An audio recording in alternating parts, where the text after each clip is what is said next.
resources from this parasite that bleeds Africa, that bleeds the world, that bleeds Afghanistan, that bleeds the people of Yemen who are dying by the thousands even as we have this discussion.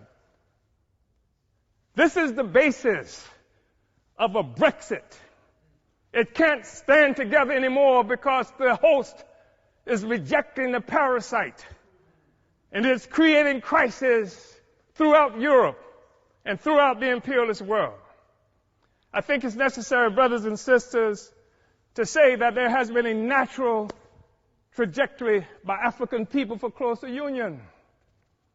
We know that we're talking about having this discussion in part because in 1884-85, Europeans sat at a table in Berlin, Germany, not a single African there, and carved up Africa into the territories that we now sometimes call countries and illogically refer to as nations. Africans didn't do that. It was Europe that did that.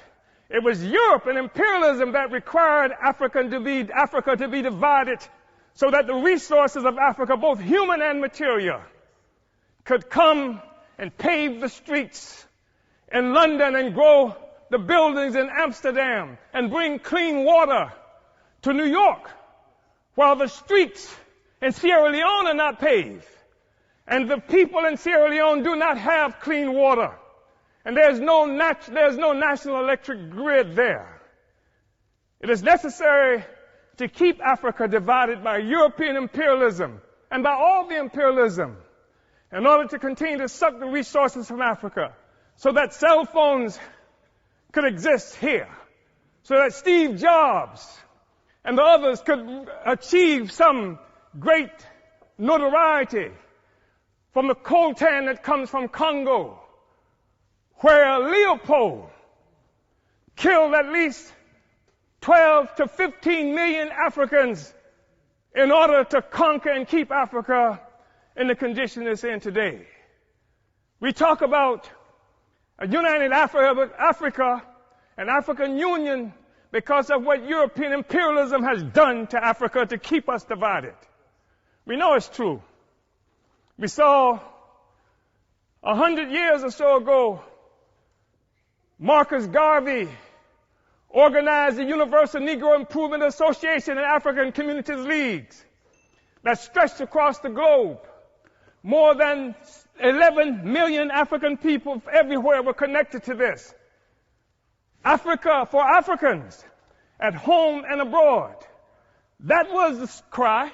Not Africans for Nigerians that didn't even exist until the British created it in 1915.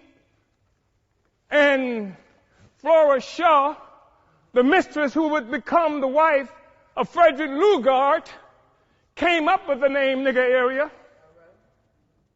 Not this false national consciousness that has been imposed on Africans around the world. So that when the Portuguese found shrimp on West Africa and then named it for the Portuguese word for shrimp, Cameroon, it is not true that they are shrimp despite the fact that the people call themselves Cameroonians today. It is a false national consciousness. The false national consciousness that created the American Negro, that created the Black Brit, the Afro-Swede. We are one Africa, one nation, and we must have closer union. But in order for that to happen, it has to be a revolutionary union. The Organization of African Union, created on May 25th, 1963 in Addis Ababa, Ethiopia, was part of an effort to circumvent efforts by Kwame Nkrumah to build a single union of African states. And instead, we come up with an Organization of African Union that codified the colonial borders that were created by Europe in 1884 and 85. We have to be able to break out of this, but it's going to take revolution in order to do this. African revolution in order to do this.